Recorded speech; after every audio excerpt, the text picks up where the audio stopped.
Bienvenidos todos a este programa de Polémica y Café, donde hoy vamos a tratar de aterrizar un concepto que he estado tratando durante múltiples programas de darle a nuestro público, consciente de que la mayor parte de nuestro público nunca ha tenido que vivir ni sobrevivir una tiranía militar.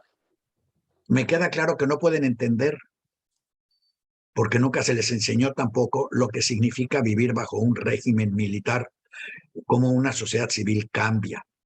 Como yo no lo he podido traducir, porque además mis antecedentes de regímenes militares son los alemanes, el chileno, son regímenes dramáticamente, casi diría yo, dramáticamente asesinos, porque no creo que haya de otros.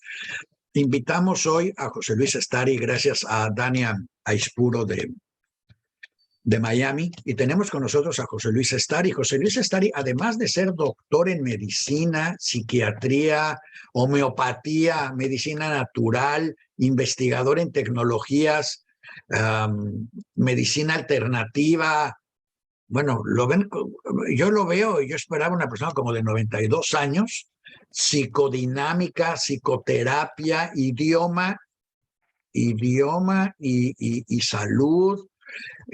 Bueno, terapia de adicciones. Usted díganme qué necesita.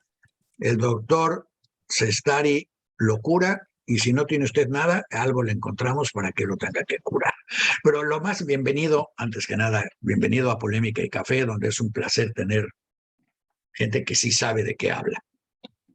Como Natará, el que lo lleva el programa soy yo, y por eso me gusta tener invitados que sí saben de qué hablan. Creo que tenemos unos cortes para darle entrada a su programa y que la gente sepa de qué estamos hablando. Si Daniela me ayuda, vamos a empezar con una declaración. No, vamos a empezar con la declaración del señor López Obrador sobre el papel del ejército.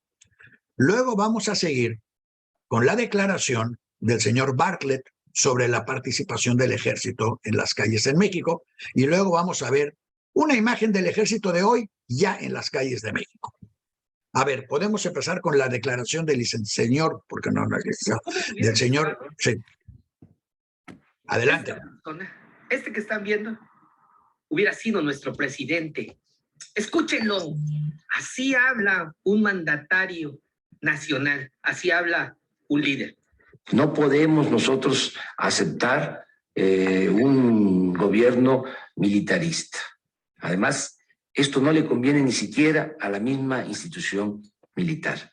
En estos últimos 3 años se ha deteriorado mucho la imagen del ejército, porque nos han lanzado a la calle a una aventura, es toda una estrategia fallida, porque si no se atienden las causas, no se va a poder enfrentar el problema de la inseguridad y de la violencia. Podemos tener un soldado en cada esquina, pero si no hay empleo, si no se atiende a los jóvenes, va a seguir habiendo inseguridad y va a seguir habiendo violencia.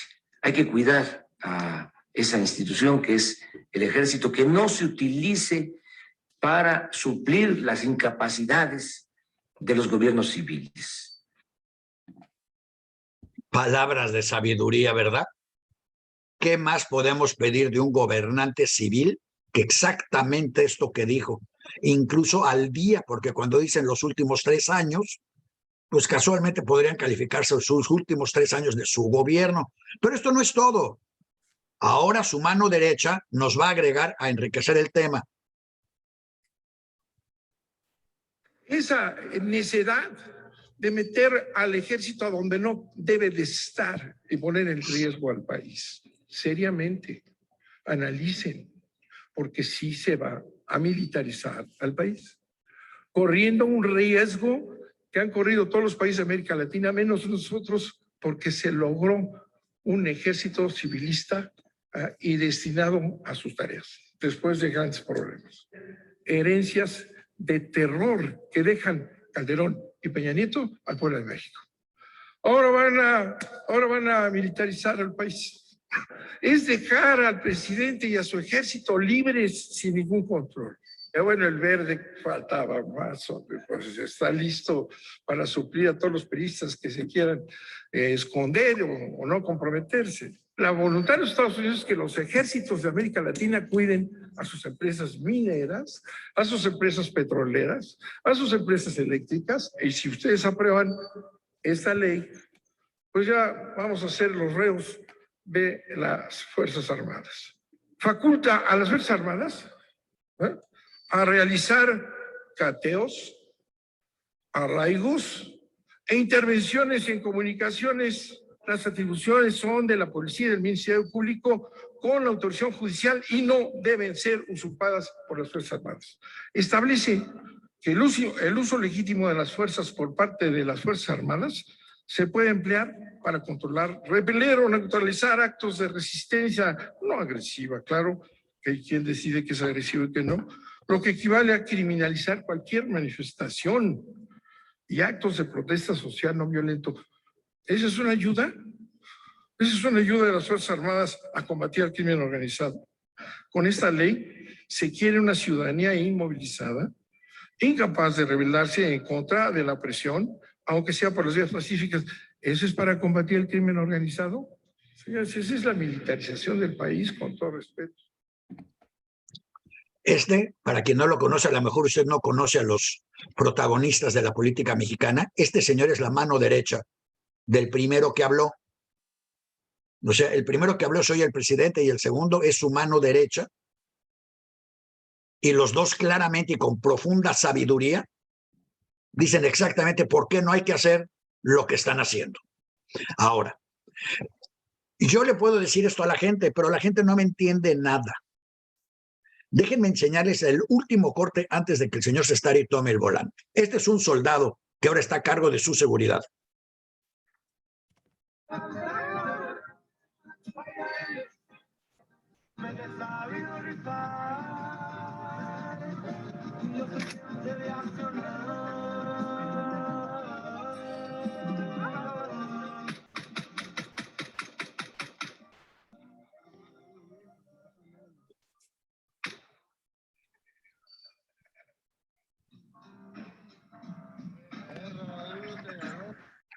Para quien no lo haya visto, el soldado sí está disparando, no está jugando, sí volaron casquillos, está divertidísimo con su metralleta y con sus colegas que están jugando a cazar humanos.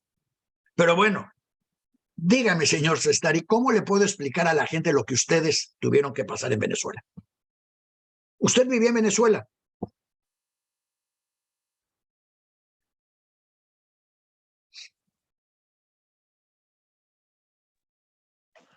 Ahora sí.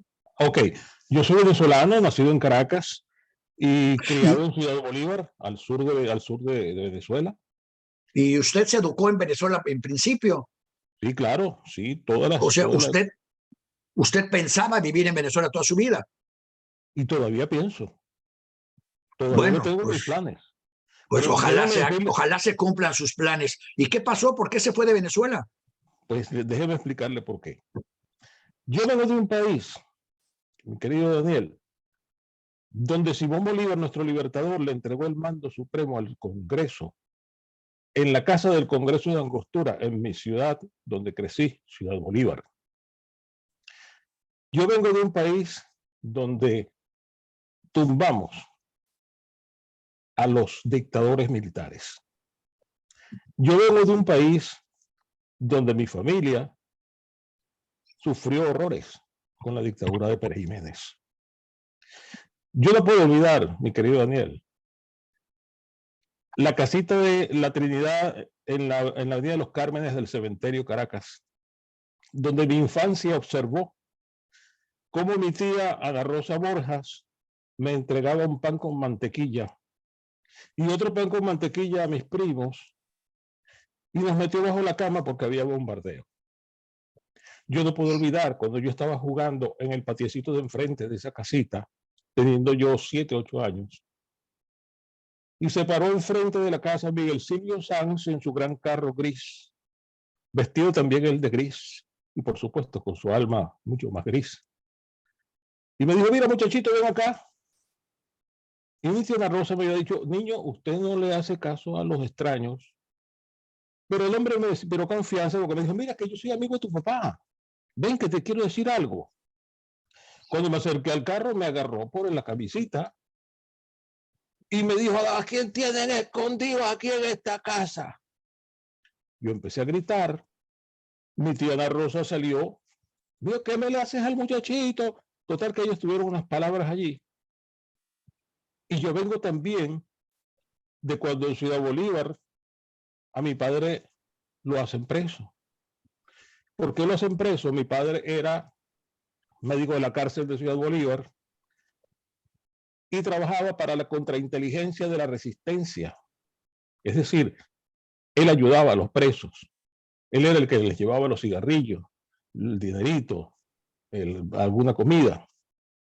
Y cuando lo hacen preso a él, porque el gobierno de Pérez Jiménez cae y asumen que él es también perejimenista, nos quedamos, nuestra madre y nosotros dos, mi hermano y yo, llorando en la casa porque se habían llevado a nuestro padre. Luego se aclara el asunto y a mi padre lo restituyen a la casa con una casa por cárcel, porque todavía habían algunos trámites que hacer. Yo vengo también, mi querido Daniel, de un país donde los políticos de turno lamentablemente envejecieron, lamentablemente sus ímpetus vitales no llegaron al punto exacto donde era posible formar nuevos líderes apropiados para la sociedad en que se vivía en aquel momento. Y resulta pues que caemos en Chávez. Como yo no ejerzo la política, yo no soy un simple médico. Es más, soy un médico de provincia, no soy un médico encumbrado, famoso internacionalmente, no, nada que ver. He estudiado mucho, eso sí, porque siempre he creído que mis pacientes se merecen amor y respeto. Y me da vergüenza, querido Daniel, el que mi paciente pueda sufrir de algo porque yo no sepa cómo hacer con su salud. Eso me da vergüenza. Aparte de que muy pequeño también conocí a una amiga de mi madre llamada Clara Horowitz. Clara Horowitz, sobreviviente de Auschwitz, de la lista de Schindler, por cierto. Recuerdo haberla visto cocinando unas arepas y entre arepa y arepa lloraba. Y yo me mortifiqué mucho porque yo era un niñito de 9 años, 10 años a lo más. Y yo observé a mi tía llorando, pero ¿qué llora mi tía? Y de pronto ella se volteó y me mostró una cestita de mimbre con un pañito de cocina donde había puesto unas arepas humeantes. Me dijo, come, hijo, come. Tía, pero ¿por qué tú lloras? Tú no lo vas a comprender, hijito, ahorita, pero más adelante tu mamá te va a contar por qué yo lloro. En efecto, mi madre tampoco me quiso decir en esas edades, pero más adelante, cuando ya yo era casi un adolescente ya, yo le volví a preguntar y ella me explicó de todos los horrores que los judíos sufrieron, de todos los horrores que la humanidad ha sufrido a causa de los pistoletazos, a causa de los cañonazos. Pues mire, señor Daniel, yo siempre me he preguntado, ¿y por qué, Carrizo, nosotros los seres humanos normales tenemos que sufrir la psicopatología de unos energúmenos criminales acabando con seres inocentes? ¿Por qué motivo? ¿Por qué no dirimen sus fantasías bélicas en una isla desierta y se matan entre sí? Así nos haría un gran favor. Porque lo otro que me pasó y que no he podido olvidar es que estando yo en mi consultorio, por cierto, bajo el régimen de Chávez, a las 9 y tantos de la noche, mi asistente me dice, doctor, le quedan 2 pacientes. Yo estaba trabajando desde las 8 de la mañana, Daniel, comiendo arriba del escritorio porque tenía mucha gente que atender. Pasa una persona, no voy a decir el nombre ni ningún dato que lo identifique porque esa persona todavía tiene familiares dentro del gobierno que está mandando en Venezuela. Perdón, un paréntesis. Sí. Quiero subrayar para quienes nos están escuchando. Lo que Ajá. usted está diciendo es que se vive con miedo siempre. Absolutamente. No hay que ser culpable de nada No, por para favor, vivir con miedo en un imagínate. país militarista. Pero por favor, ¿qué podemos ser culpables nosotros? Así que lo que le voy a contar es la cosa más insólita que le puede ocurrir a un médico. ¿Cómo es posible que llegue un activista político del gobierno de Chávez a consultarme? Y entonces, como vio que yo no le encontré nada, lo único que le dije, me parece que usted fuma mucho. Eso ocasiona daños a la salud. Vamos a hacerle unos exámenes, que es lo que rutinariamente hacemos cualquier médico honesto, ¿verdad? No darnos las de sabiondos, sino que admitiendo nuestra ignorancia en muchos aspectos, pues ponemos en manos de los laboratorios algunos datos específicos para que nos ayuden en el diagnóstico. Bueno, esa persona se puso como un argumento, un monstruo. Me insultó, me mencionó toda mi familia, estaba mi suegro ayudándome esa noche allí, se metió también con mi suegro, lo empujó y se paró en la puerta con su dedito así. Me dijo, te vas a acordar de mí. Al otro día me secuestraron para matarme, señor Daniel. Entonces, ¿cómo no vamos a vivir con miedo? Es decir, ¿qué es lo que pasa aquí? Pues hablamos o no hablamos, sonreímos o no sonreímos, miramos para allá o miramos para acá, ¿qué es lo que está permitido? Entonces, no se puede vivir en un gobierno donde los militares manden. Y Simón Bolívar lo sabía. Él decía que el mando militar era la espada de Astrea. Porque no se puede. Ellos están acostumbrados a liberar cuestiones, a combatir al enemigo, a acabar con unos objetivos específicos. Pero nosotros no somos esos objetivos. Y yo me hice psiquiatra en buena parte para poder ayudar a la gente a vivir un poco más tranquilos y a saber esperar. Porque es que creemos o solemos creer pues que tenemos como que luchar contra... No, un momentito. Depende de dónde viene la corriente, porque si la corriente viene de allá para acá, pues ¿qué lucha ni qué lucha? Vamos a luchar contra la corriente. Tenemos que esperar inteligentemente a que la corriente se ponga a nuestro favor y nosotros tomar entonces las actitudes necesarias. Eso básicamente es lo que quería decirle.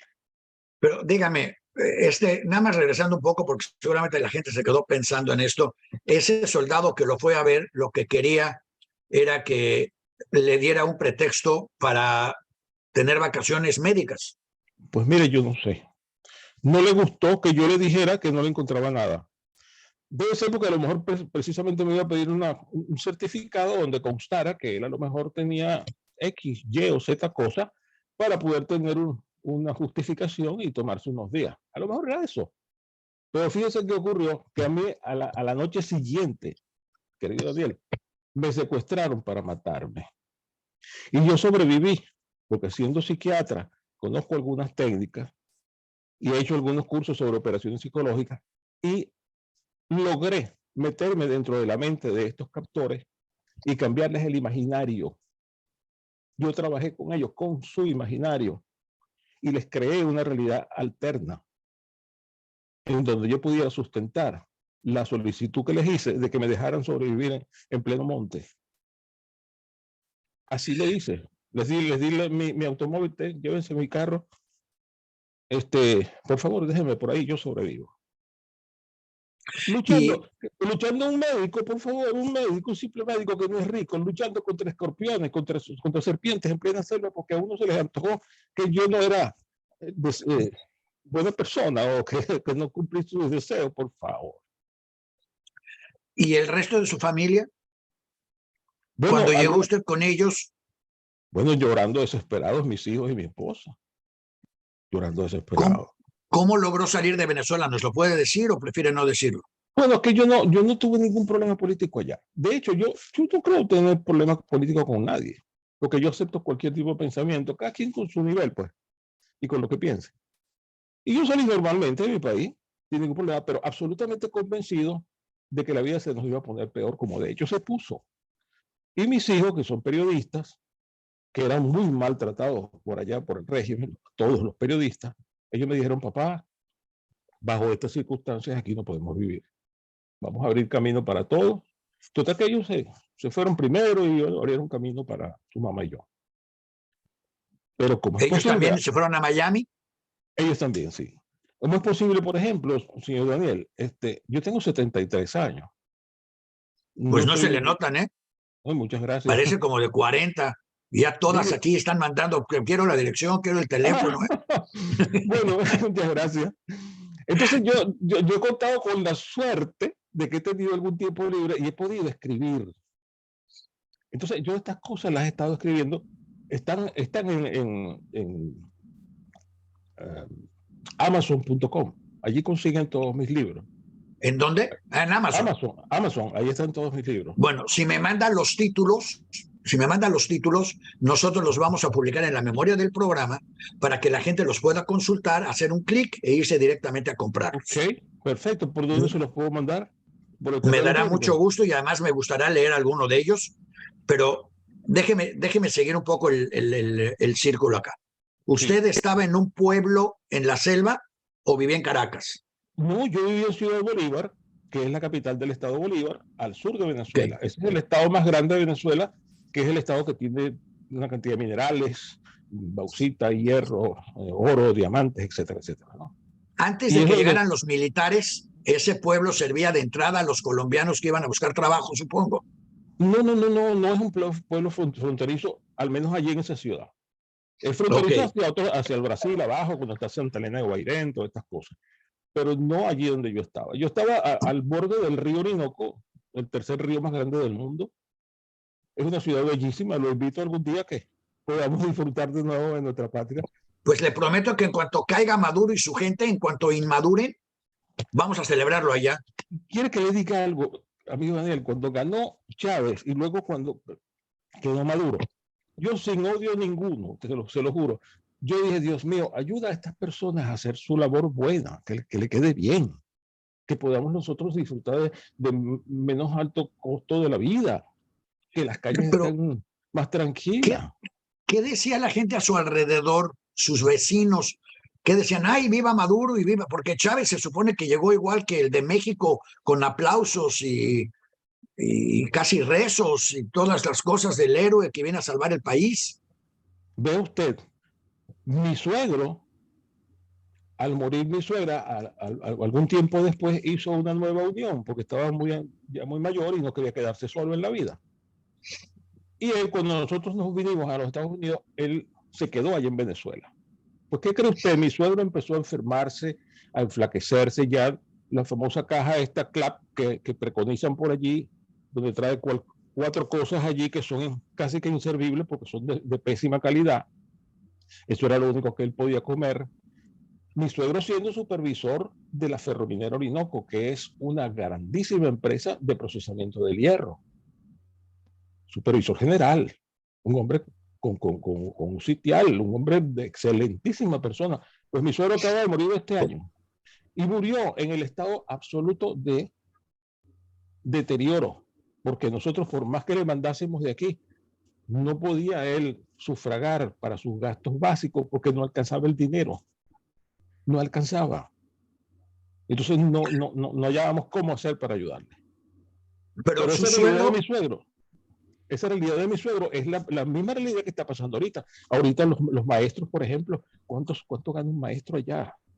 3 centavos. Poquita cosa. Un profesor universitario gana poquito. Entonces, ¿qué está pasando? ¿Cómo es que esa gente no vale? ¿Cómo es que un militar vale más que esa gente?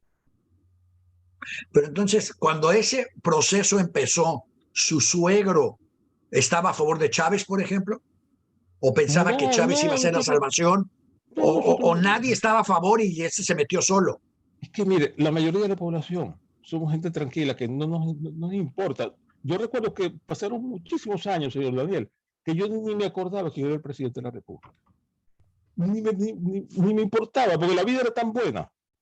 Voy a hacer una frase que no es muy agradable, pero que creo que la gente debe de conocer. Cuando a la gente normal no se mete en la política mete a la gente normal en la política. Yo sé.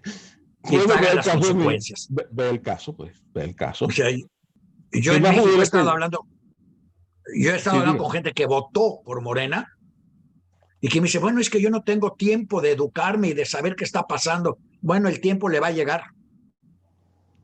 Pues a mí, Ahora, cuando ustedes, yo sí sabía que estaba pasando, pero yo no me metía porque, mire, tengo tan poca aptitud política y conozco tan poco de lo que tanto conocen los otros, que yo hasta prefiero que los otros que conozcan del asunto, pues, manejen la política. Yo tengo familiares inclusive dentro de la política que son gente que conoce muchísimo de eso. Pero yo casi que medio conozco de mi profesión. Todavía me queda mucho por aprender. ustedes tuvieron un montón de médicos cubanos también.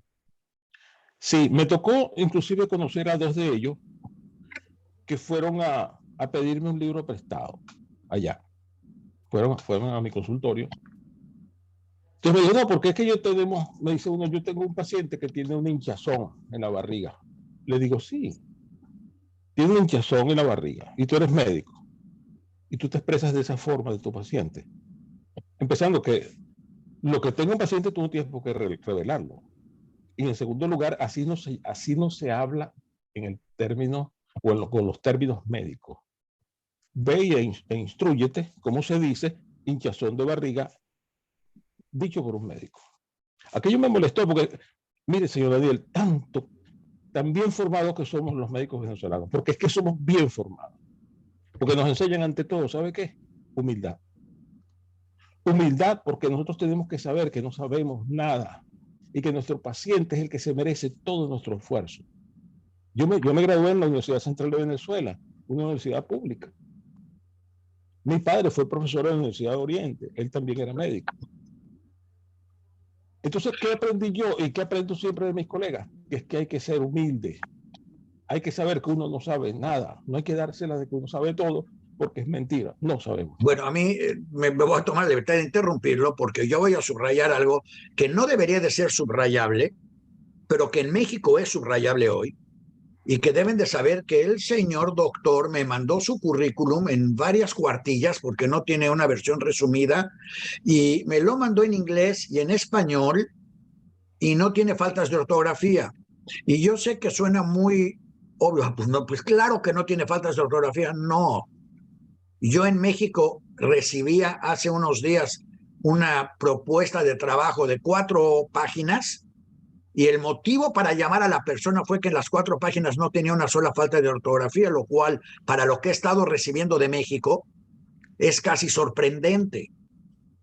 O sea, el nivel, yo no sé si en Venezuela pasó igual, primero bajaron el nivel académico de la gente, el nivel emocional de la gente y luego metieron al ejército o entró el ejército a acabar con el nivel educativo.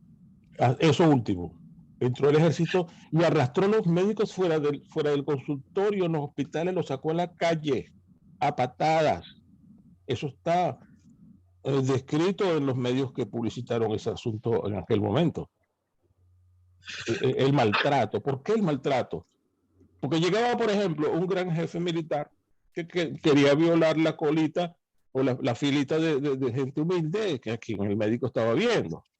Entonces el médico le decía, mire, por favor, tiene que hacer su cola, yo no puedo violar. Bueno, simplemente a culatazo limpio lo sacaron.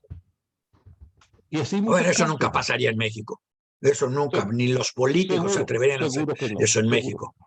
Porque es que muy Ellos lo que harían es inteligentemente. inventar una cola nueva para ellos. Bueno, La cola del bienestar y ellos estarían al frente. Sí, sí, sí. Ahora, fíjense una cosa que quiero decirle. Nosotros los venezolanos hemos aguantado tanto esta cosa, ya son 23 años, ciudadanos. Porque es que tenemos historia y sabemos qué es lo que pasa con esta gente, que ellos creen que son eternos, pero llega un momento que se les acaba la eternidad. ¿Cómo sucederá eso? Explíqueme, porque yo estuve en Miami Pues y vi una ciudad que me impresionó por su fortaleza, su tamaño, sus empresas y todo construido básicamente sobre el trabajo de cubanos y venezolanos. Así es, así es. Pero no enviados por sus gobiernos porque tuvieron que escaparse, pero no eran los que manda el gobierno a trabajar, sino los que tuvieron que escaparse, lo cual quiere decir que ustedes saben trabajar, que ustedes no son flojos, que ustedes tienen energía, que ustedes quieren progresar, que sus hijos están yendo a las escuelas, que Sí, están sí, claro. aprendiendo, que ya son políticos incluso en el gobierno de los Estados Unidos, que ya son una fuerza política en Florida y que sin embargo los hicieron pedazos en Venezuela como a lo mejor nos hacen pedazos en otros países. Sí, sí, así es. ¿Qué Así es. le pasa a la gente? ¿Por qué la gente no sabe prever, no se sabe defender o qué puede hacer la gente después? Hay que estar sentados dejando que ellos jueguen su dominó y nos digan qué hacer. Bueno, déjeme decirle algo. Tratando de explicarme, yo desde que comenzó este periplo militar, yo empecé como a preguntarme, oye, ¿qué es lo que está pasando aquí? Empecé a investigar en los libros, encontré mucha sustentación argumentativa. Esto porque me movió el asunto a hacer 2 artículos que están en analítica.com a la orden de ustedes. Uno se llama La metamorfosis de los molinos de viento y el otro se llama El síndrome de Caín. Refiriéndome a la al primer libro, al primer artículo, allí yo trato de dar a entender de cómo una sociedad plana, efectivamente, que se desenvuelve dentro de los límites tolerables que ellos mismos elaboraron, cómo en un momento dado puede transformarse y volverse loca. Como suele ocurrir en muchas oportunidades de la historia. Ha ocurrido en muchos países. Gente muy pacífica de pronto se enloquecen, agarran un fusil o agarran lo que tienen por ahí cerca y destruyen todo a su paso. Entonces, esta es la metamorfosis de los molinos de viento de la cual yo hablo.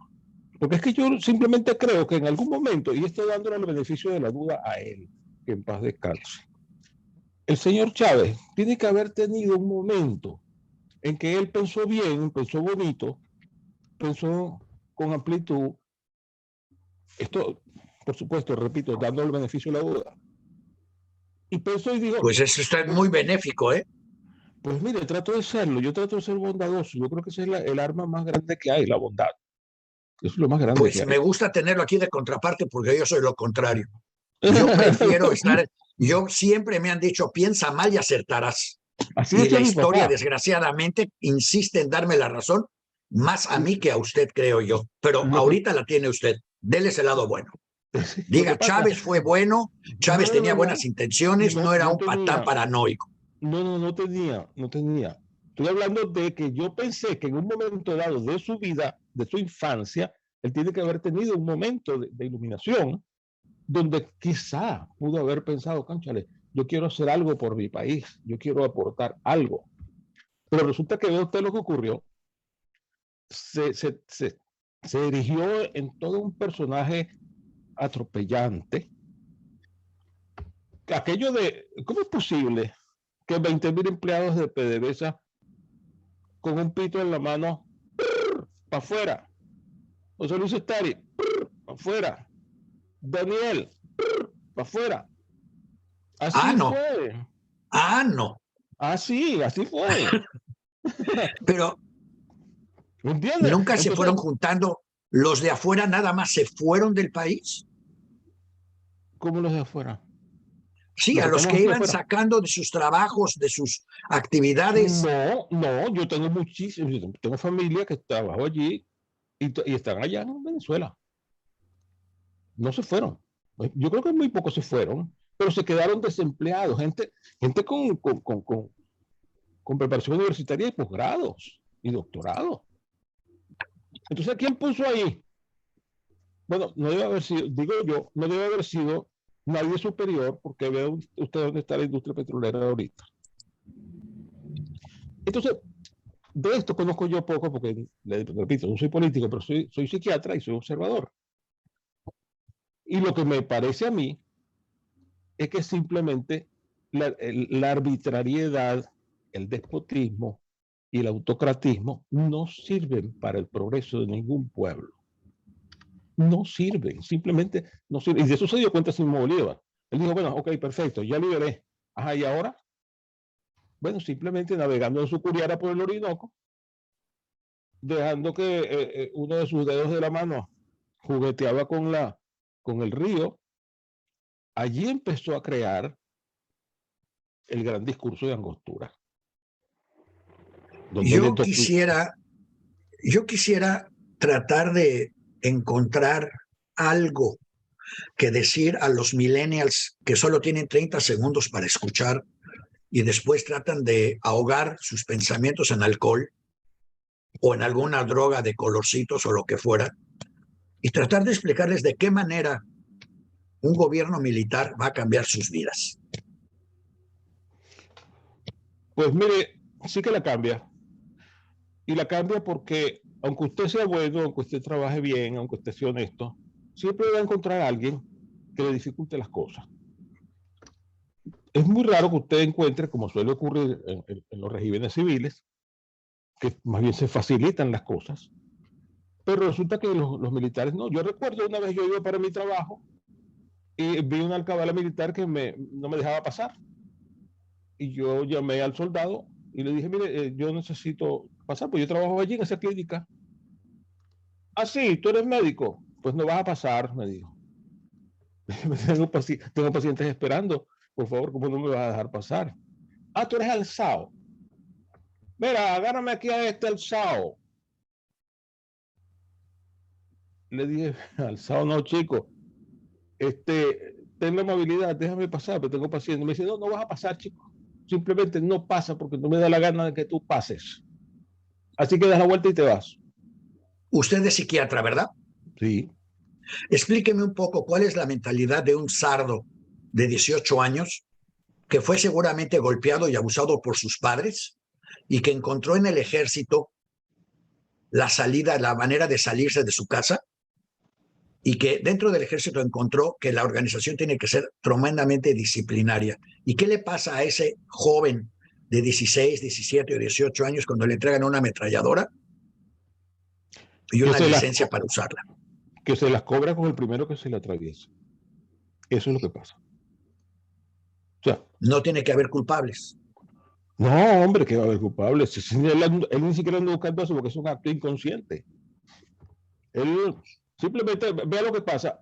El ejemplo más claro todavía, estábamos en democracia allá en Venezuela, 1976. Yo me gradué en el 75. Estoy de guardia yo en el hospital Ruiz y Páez de Ciudad Bolívar.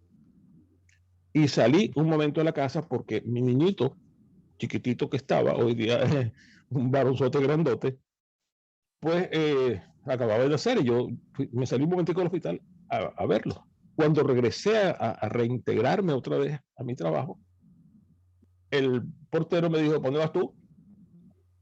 Yo le dije, yo trabajo aquí, ¿cómo estás tú, Alberto? Para usted, señor Alberto, me dijo,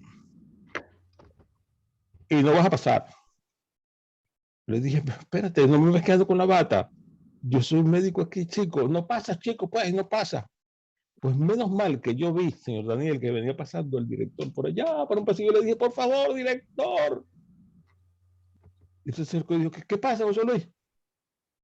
No me dejan pasar. ¿Cómo que no te dejan pasar? Bueno, no, porque yo soy el portero aquí el que mando soy yo. El problema es del poder, señor Daniel. Es el poder. Bien lo decía Jimi Hendrix. Cuando el poder del amor sea mayor que el amor al poder, el mundo conocerá la paz. Ah, pues eso está muy lejos. Pero claro que está lejos, pero por lo menos es una palabra. Igual que, entonces, igual que Chomsky. Yo sé que algunos que nos están oyendo van a hacer una pregunta muy tonta. ¿Cómo evitamos que estos sardos, ni siquiera voy a decir malintencionados, educados nada más para seguir órdenes y para aprovecharse de esa sensación de poder, salgan a las calles a imponer la ley de la metralla? Porque no van a salir a detener a los narcos, eso nos queda claro a todos. Sí, así es. En todo caso, van a salir a ayudarlos. Entonces, ¿cómo podemos evitar algo así cuando nuestro Chávez siente que él tiene una misión desde que era niño? Casi Dios lo salvó de ahogarse para darle la dirección de México para que salvara al país. Sí, que él hablaba con alguien, con un espíritu, hablaba con un espíritu ahí. O sea, Chávez se nos queda chico acá. ¿Cómo se protege una sociedad que nunca supo apreciar la parte civil que tenía? ¿Qué harían ustedes diferentes hoy si regresara a Venezuela? Bueno, si yo regresara ahorita a Venezuela, le diré lo que haría. Daría todos los años que tengo de vida que me quedan para seguir ayudando a la gente en su salud. Los que vayan a ser políticos, que se ocupen de la política. Los que vayan a agarrar una metralleta, que agarren la metralleta. A mí me dejan ayudar a los enfermos. Porque para eso fue que yo me hice.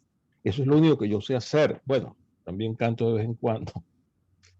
Pero, bueno, a lo mejor luego ponemos un concierto con usted. Pero bueno, algún día haremos un concierto. Así eso es. lo que quería decirle. Pero, mis cuatro hermanos. Pero dígame, usted me acaba de decir algo que también me han dicho en Tijuana. Usted está ocupado con su trabajo. Por estar ocupado de ser doctor, no previó y no pudo detener a los militares de tomar el poder en Venezuela. Pero es que no supo qué hacer, no tenía nada que hacer, pero se tuvo que salir por culpa de los militares, a pesar de que usted no hacía nada más que implementar su profesión. ¿Qué hacemos los que todavía no nos salimos? Bueno, es que yo me salí porque, más que todo, porque quise aprovechar de estudiar. Y por eso yo pude haberme quedado. Pero quise aprovechar, de hecho estudié aquí, yo hice aquí 2 másteres y un doctorado. Entonces, mis hijos, que también me decían una vida distinta, pues ellos ya veían que no podían ejercer su profesión allá, y ellos sí tomaron conciencia y se salieron a conciencia. Yo pude haberme quedado. Pero yo no soy culpable por estar trabajando en la medicina de que los malos hayan agarrado el mando. No, yo no. ¿Qué fuerza tengo yo? ¿Qué fuerza tengo yo? La fuerza de la sabiduría, la fuerza digo, si no teníamos ninguna fuerza, estamos condenados a repetirlo. Vamos a vivir los próximos 21 años bajo nuestro Chávez. No, las cosas tienen una dinámica, señor Daniel. Y yo lo que sí soy es buen observador. Y yo vengo observando cómo es la dinámica, tal cual como una enfermedad que tiene un punto de comienzo, tiene un periodo de estado y luego un periodo de involución hasta que se acaba. Una gripe, por ejemplo. Comienza la moqueadorita, comienza uno a tomarse que si el acetaminofén, cualquiera de estas cositas. Se instala la gripe como tal, con la fiebre y la tos y la cuestión, hasta que se quita. Bueno, así son las enfermedades sociales, señor Daniel. Está terminando, no solamente Maduro, está terminando el concepto de regímenes autoritarios. Está terminando. Eso sí, allá, se lo puedo asegurar. Porque aquí está empezando. No, en el mundo entero. Es que no puede progresar. No puede progresar, no tiene con qué. Yo me he cansado de repetir acá precisamente que ningún país ha progresado con regímenes militares a cargo. Ninguno. A lo mejor los primeros 2 o 3 años en que hacen todo su gasto, de lo que sea, parece que van mejor las cosas, pero después de eso termina desastrosamente siempre. La pregunta es, usted está en Miami, ¿existe algún movimiento en Miami tratando de derrocar a Maduro? No lo sé. ¿Existe alguna voluntad? Usted tiene hijos. Sí, claro. ¿Sus hijos se sienten todavía venezolanos? Claro, muchísimo. ¿Tienen alguna intención de volver? Al menos yo en algún momento. Ok. ¿De alguna manera existe algún grupo de jóvenes venezolanos en Miami buscando cómo hacer para poder volver a Venezuela, cómo liberalizar Venezuela, cómo abrir un puente? Que yo sepa, no. Bueno, es que es muy fácil que yo no sepa eso, porque yo no ando como buscando esa información. No, a mí en Miami, no se preocupe, yo he estado hablando con múltiples personas en Miami, todos me han dicho que aparentemente organizar a los venezolanos es un caso profético, que no se dejan organizar, que no les gusta pertenecer a grupos, que no van a actividades, etcétera. Yo estoy repitiendo nada más lo que me han dicho. Es cierto. Pero de alguna manera usted me lo está confirmando. Sí. Nosotros, mire, yo creo que difícilmente podemos conocer un habitante suramericano más feliz, dicharachero e inteligente que un venezolano. Pero, Allí, mire, pero eso voy. Allí hasta el que vende la comidita en la calle, las empanaditas y estas cosas, sabe dónde está parado como país, como venezolano, como ciudadano, sabe sus derechos. El asunto está que cuando alguien se monta arriba de un barril de algo y agarra un palo o lo que tenga en mano, porque aquí no sé qué, no sé cuánto, y entonces dice alguien, oye, ese sí como que es bueno para presidente, fíjate lo que dice, y como lo dice, este tiene fuerza, claro, y como es militar, pues vamos a llevarlo para que ponga todo en orden. Qué gran error. Él no sirve para poner en orden un país. Entonces vamos a hacer algo. Cualquiera grita. Como usted pudo ver, empezamos este programa precisamente con nuestro presidente diciendo todas las palabras correctas. Ahora ya sabemos que hizo todo lo contrario. O sea, es exactamente, yo desde que él entró dije, este hombre habla igual que Luis Echeverría. Luis Echeverría tenía una frase que decía, mira, tú súbete a tu carro y señaliza hacia la izquierda, que en cada esquina tú marca a la izquierda, pero date vuelta a la derecha. Y entonces la gente le aplaudía al gran izquierdista, y ahora que resultó que este también quería el mismo premio de la paz que quería Echeverría y todo eso, ya no me queda la menor duda. Pero vamos a hacer algo, si a usted le parece. Yo ya puse acá el link para uno de sus libros. Vamos a asegurarnos localizar los dos y ponerlos aquí para que la gente los pueda conseguir. Y si a usted le parece, yo quisiera poder estar en contacto. Ahí está el primero. Yo quisiera poder seguir en contacto con usted durante la semana para ver si podemos elaborar un programa en base a estos libros para que la gente los lea y piense en función a eso qué puede o no hacer con lo que les está pasando ahora antes de que les pase. Perfecto, porque como pueden ver con el ejemplo del doctor Sestari, una vez que les pase, se van a quedar 25 años esperando que se mueran los ambloístas. Y se mueren despacito. Pero claro, ve usted lo que le voy a decir. Mi padre, cuando se vio muy enfermo, como le decía, él también era médico, que se vio muy enfermo y supo que le quedaba poco tiempo. Un día me dijo, hijo, ¿cuándo tú puedes venir por aquí para que conversemos? Le dije, bueno, papá, cuando tú me digas, ¿qué te parece el jueves? Ok, perfecto. ¿A qué hora vienes? A las 11 de la mañana. Muy bien, yo estaba pendiente y los días antes, previos al jueves, yo estuve preocupado. Digo, ¿para qué querrá hablar mi papá conmigo? ¿Será que mi madre tiene cáncer, está enferma? O sea, empecé yo pues a plantearme posibles cosas. Pues no, el hombre lo que quería era contarme su vida. Y ese es uno de los libros que yo recomiendo, que se llama Lo que me contó mi padre. Pues ya tomamos nota, aquí va a estar incluido. Sí, lo que me contó mi padre, señor Daniel, es la historia verídica, genuina, vivida por él. Yo tengo tengo muchas cosas malas, pero tengo una cosa buena, que yo tengo muy buena memoria. Y todo lo que a mí me dicen o todo lo que yo veo, eso se me queda grabado, bien sea lo que viví de chiquitito o a lo que estoy viviendo ahorita. Lo que él me dijo, yo lo memoricé, muchas cosas las anoté, y eso es lo que está contenido en ese libro. Y allí está inclusive cuando él vivía en una población, una ciudad que se llama Mérida, igual que allá en México, se llama Mérida, ¿no? En alguna. Y allí está la Universidad de los Andes. Él empezó a estudiar medicina en la Universidad de los Andes. Y la caballerosidad y el don de gente del cual disfrutó en esa ciudad, de pronto se desapareció. ¿Sabe usted por qué? Porque al poeta de la ciudad, en un momento dado, en una esquina cualquiera, por una razón quizá desconocida, alguien lo apuñaló. Desde ese momento. Por andar pensando. No, yo no sé por qué, porque él era el compañero de mi tío y de mi padre para dar serenatas, porque nosotros somos de una familia de músicos. Y entonces mi padre y mi tío andaban dando serenatas y él era amigo de ellos, muy amigo, como hermano.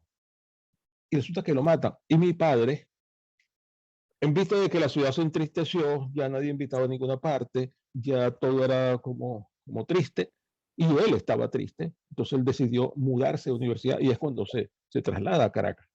Entonces esta es la historia de él, desde ese momento que decide estudiar medicina, y todos los vejámenes de los que fue objeto por los regímenes militares. De manera pues que le recomiendo mucho ese libro en particular. Hay otro libro que le recomiendo que se llama El reloj de Leontina de Oro. ¿El qué, perdón? El reloj de Leontina de Oro. Ok. El reloj de Leontina, esos relojes que tenían una cadenita. ¿Ok? Relojes antiguos que se metían al bolsillo. Esa cadenita se llama Leontina. Entonces, este reloj narra la historia de mi abuelo materno, maestro de escuela, cuando llega al territorio de Amazonas a servir como tal.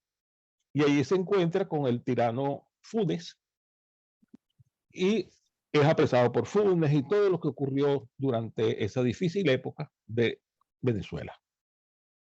Ese mismo que usted tiene allí, El reloj de Leontina de Oro. Por cierto, ese libro está prologado por el muy famoso y siempre bien querido y respetado periodista Jean-Pierre Leroy. Jean-Pierre fue director de la revista Cábala en Venezuela.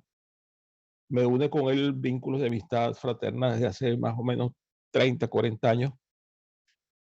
Y dada su calidad profesional, pues yo lo invité a que me prologase ese libro, lo cual hizo de forma brillante. Y recomiendo el libro ampliamente también, para que se conozca esa parte de la historia de Venezuela que no se conoce. Porque es que, claro, nosotros, como hemos estado trabajando tanto, seguramente cada uno en su área, pues nos hemos olvidado un poquito de que venimos de una historia increíblemente hermosa, donde nosotros vemos, por ejemplo, a orillas de Arauca estaba el Ejército Libertador y Simón Bolívar se estaba lamentando que no hallaba cómo hacer para poder tener unos caballos que tenía el ejército realista, que estaba en la orilla de enfrente. Y le dijo el general Páez, pero ¿cuál es el problema, mi general? Déjeme que yo resuelvo eso. Buscó 4 o 5 lanceros y se lanzaron a las aguas del Arauca. Se lanzaron a pelear con los caimanes, a darle puño y patadas a los caimanes. Así llegaron al otro lado y se robaron los caballos. Ese es el venezolano. Ese es el venezolano. No hay cosa que no pueda hacer. ¿Y por qué no ha podido hacer ahora? Porque lo que sacan son escudos de cartón. Porque lo matan en las calles. Por eso no ha podido hacer nada. Porque no tiene con qué. No es que esté de acuerdo ni que no esté de desacuerdo. Y además que es que los venezolanos no queremos guerra. Nosotros lo que queremos es que regrese la paz. Que volvamos a ser buenos ciudadanos y buenos vecinos. Pero la paz no regresa sola, la paz hay que traerla, ¿no? Pues sí, hay que traerla, pero no tenemos cómo traerla nosotros, los ciudadanos de a pie y común y corriente. No tenemos. Al menos yo hablo por mí. Yo no tengo cómo.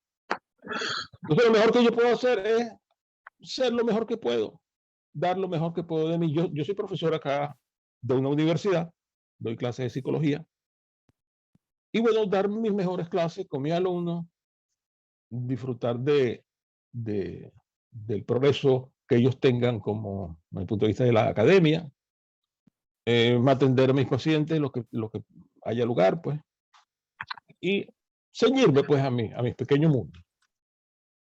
¿Usted sigue teniendo gente que conozca Venezuela? Claro, todos mis amigos están allí. Todos sus amigos. Déjeme hacerle una pregunta. ¿Hay alguno que viva mejor de lo que vivía antes de los militares? No creo. No. ¿Hay alguno que esté mejor educado? Educado me refiero a preparación académica de lo que estaba antes de que llegaran los militares. No creo. No creo. ¿Hay alguno que tenga más esperanzas para el bienestar de sus hijos de los que tuvieron antes de los militares? Bueno, quizá la esperanza centrada en que las cosas cambien y mejoren, quizá. O sea, lo único que han logrado los militares es crear un pueblo esperanzado en que se vayan los militares. Miren, si ese análisis es así tan simplista, no me atrevería yo a hacerlo, pero yo creo que nosotros somos un pueblo pacífico, no somos un pueblo guerrero, Quizás somos más guerreros en el sentido de que cuando nos alistan en algún ejército, de repente somos los mejores guerreros estando alistados ahí en ese ejército. Pero así como ciudadanos comunes y simples, no creo que tengamos mucho ímpetu como para pelear con nadie, salvo que se sepa que se nos está adueñando de nuestra casa, de nuestra calle, de nuestra ciudad, y nosotros salimos a la calle pues, a defenderla. Eso sí. ¿Usted Creo cree que si algún día, cualquiera lo haría. pero usted cree que si algún día cae, no, déjeme irme en reversa, su papá trabajaba para la minera, ¿la Mi minera es papá- propiedad americana?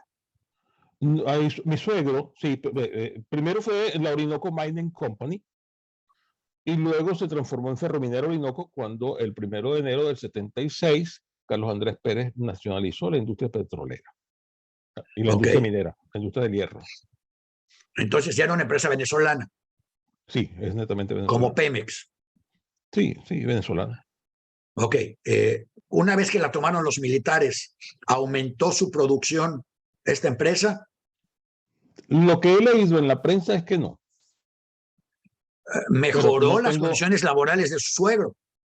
no, para nada, ¿La porque calidad técnica de los técnicos que trabajaban en ella se superó? él se quejaba de que no, de que se había desmejorado con el gobierno militar. Él se quejaba de eso. Hay una sola cosa que esté mejor en Venezuela gracias a la presencia de los militares en la calle. Miren, no le puedo decir, porque no tengo como la sustentación argumentativa de decirle con propiedad eso. Pero Bueno, no sé cómo se está, porque tengo ya 8 años aquí, no sé cómo se están viviendo las cosas allá. Ojalá supiera, ojalá supiera. le ha costado estar afuera de Venezuela 8 años. No, supiera que no. Estados Unidos es un país muy amigable. El inglés me fue fácil. Ya yo tenía por Inglaterra, ya tenía el inglés un poquito avanzado ya. De hecho, aquí mis clases son en inglés todas. No es un país negativo con los inmigrantes, por lo contrario. Por lo contrario, ya yo soy ciudadano americano aquí. Bien, entonces, ¿qué le parece si por hoy, además de agradecerle su presentación y de explicarnos cómo se da este fenómeno en otro lugar, aprovechamos su existencia para tratar de poder juntar a algunos de sus amistades en Miami? Está usted en Miami, Coral Gables, en esa zona, supongo. Estoy aquí en Hialeah Gardens. Sí, ok.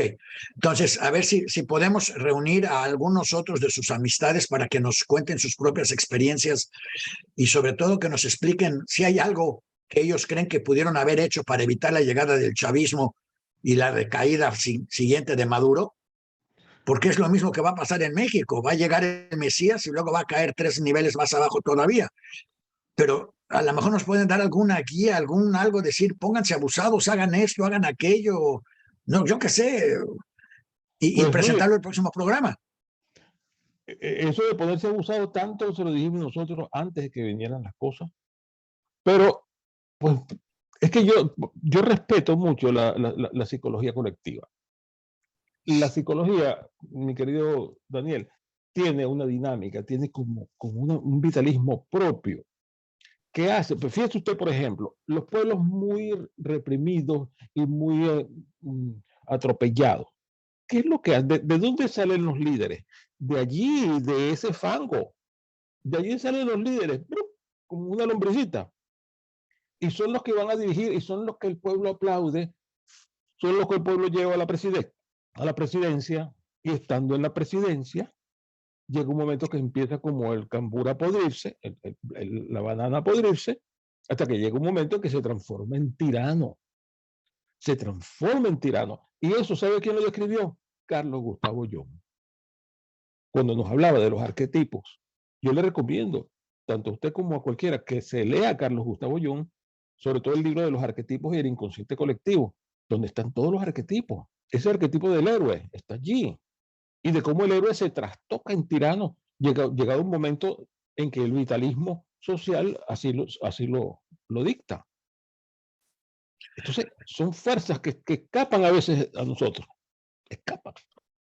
Yo hubiera querido acabar este programa con un cuento que teníamos preparado, pero dura demasiado, dura 5 minutos, pero se los recomiendo a todos y lo vamos a poner en la memoria, que se llama Las ropas del emperador. Claro, yo lo Porque conozco. Sí. tomando lo que usted acaba de decir, llegan al poder, se rodean, y más quienes solo buscan la lealtad de los inestables mentales, llegan al poder y los que los rodean les dicen que sí a todo, como seguramente le dijeron a Putin: sí, señor Putin, sí tenemos tanques, sí, señor Putin, sí tenemos gasolina, sí, señor Putin, ¿en cuánto tiempo quiere que se rindan los ucranianos? Sí, señor Putin, mañana amanece a la hora que usted quiera, señor Putin. ¿Y a qué horas quiere que se meta el sol para de una vez hacer que esa sea la hora cuando se mete el sol? Y después de todo eso, terminan con las ropas del emperador porque pierden totalmente cualquier relación con el mundo que los rodea, y el mundo que los rodea somos nosotros. Así es. Entonces, a lo mejor el próximo programa, para que haya una motivación, para por lo menos que los flojos nos vean la próxima semana, los que no quieren ir a buscar el cuento, vamos a empezar este programa la próxima semana con Las ropas del emperador, un cuento ilustrado y animado para entretenerlos a todos, para que sepan qué es lo que quizás a lo mejor pudiera ser, está pasando en esas auras de poder, donde solo entran los leales y los traidores no reciben ni abrazos, y a lo mejor sí reciben balazos, como ya vimos, porque yo estoy seguro que usted no está siguiendo, porque nadie tiene por qué seguir el circo de la política mexicana, pero tenemos un presidente que reparte abrazos. Él tiene abrazos para todos, pero ayer le renunció una señora que nada más lo ayudó desde que era candidato, y como le renunció, para ella ya no hubo abrazos. Ahora yo me pregunto si no habrá balazos en el futuro, pero balazos, abrazos ya no hubo. Entonces, aprovechando su presencia, aprovechando sus libros, yo creo que voy a tener que volver a llamarlo. En la semana me comunico con usted, porque estoy seguro que por lo menos una de sus admiradoras, que estoy aquí viéndole los ojos que le echan, va a insistir en que lo volvamos a presentar, y vamos a tratar de reunir aquí ideas reales de cómo manejar esa mentalidad de masa que usted habla, para que sea positiva, en vez de solo funcionar en contra de todos nosotros. ¿Le parece bien ese tema? Sí, me parece muy bien. Inclusive déjeme decirle algo. Una de las razones por las cuales yo no me meto a político y a dirigir cosas, etcétera, no solamente que es porque no tengo vocación de eso, es porque yo creo que me voy a marchitar y a podrir, como sucede después con los líderes, porque soy psiquiatra y sé qué camino toman las cosas. Entonces, mi mejor opción siempre es hacer lo que mis maestros me enseñaron. Sírvale a los demás, ayúdelos en sus afecciones, en su salud, y siéntase bien pagado por ello. Pues me parece muy bien. Vamos a buscar algún paciente para que nos responda si ha cumplido con eso, y vamos a buscar unos amigos venezolanos que nos expliquen cómo. O sea, yo lo que quisiera que la gente pudiera entender a través de los ejemplos de usted y sus amigos es cómo se va dando el proceso de descomposición y cómo social, y cómo va afectando en lo personal a quienes creen que no les va a afectar, porque todos creen que les va a afectar a los otros. No, esto es contra los ricos, esto es contra los gringos, esto es contra aquellos, yo no he hecho nada, yo no sé nada. Y entonces poder ilustrar cómo la gente que no sabe nada y que no ha hecho nada termina viviendo en Miami, porque son afectados por esa mentalidad masiva que no tiene límites, ese cáncer que crece sin límites una vez que se le alimenta. Exactamente. Así que, doctor Sestari, muchas gracias por estar con nosotros, por su paciencia. Le advertimos ya que la vamos a volver a abusar. Con gusto. Y estaremos en contacto. Sus libros van a estar aquí en la memoria. En un ratito va a estar lista la memoria y le avisaremos oportunamente, por si conoce a alguien a quien que no le caiga bien, que no quiere usted mucho, mándeselo para que tenga que ver el programa. Claro. Y que sepan de qué se está hablando, y además siempre pueden poner preguntas y comentarios después del programa, porque el hecho de que ya no esté en vivo no significa que nosotros ya no estemos. La maravilla de estos nuevos medios es que estamos siempre aquí para escuchar preguntas y comentarios. Claro, claro. Así Fíjese que yo de pequeño que veía mucho las películas mexicanas allá en mi pueblo. Hay una frase que no se me olvidó, que le decía Jorge Negrete: para luego es tarde, manito. Esa frase, esa frase es muy sabia, no la olvide usted, pues, porque las cosas se van a dar cuando se tienen que dar. Y para luego pues es tarde. muchísimas gracias. Vamos a terminar con esa frase. Las cosas se van a dar cuando se tienen que dar, pero yo insisto en que vamos a hacer lo posible para que no se den, aunque se tengan que dar. Y que se den otras buenas. Porque si no, es muy triste decir, es que no nos queda de otra más que bajar por la misma resbaladilla por la que ha bajado Latinoamérica y de la que ninguno ha salido mejor que cuando se echó por la resbaladilla. Y que eso es una de las cosas mejores que tiene el cantar, porque usted canta la canción y usted sabe cuándo entra la trompeta y cuándo entra el trombón y cuándo se acaba la canción, pero usted lo sabe. Ya es una dinámica que usted conoce. El problema en la política es que nadie conoce nada de nada. Nadie sabe A pesar de que sigue tiros. parámetros previsibles. Pero siempre hay como una vuelta. Hay otra vuelta, Claro. siempre. Bueno, vamos a dejar que nuestro público descanse y vamos a invitarlos a que nos acompañen la próxima semana, nuevamente acá en Voces Hispanas, Polémica y Café, donde vamos a buscar a los amigos del doctor Sestari y al propio doctor Sestari para tratar de iluminar el camino a lo que pasó Venezuela y que no queremos que pase en México. Así es. Muchas gracias. Gracias por su tiempo, por su paciencia y por su colaboración. Y gracias a todos ustedes por su paciencia. Y ahora sí, acuérdense, mándenles este programa a todos los que les caigan mal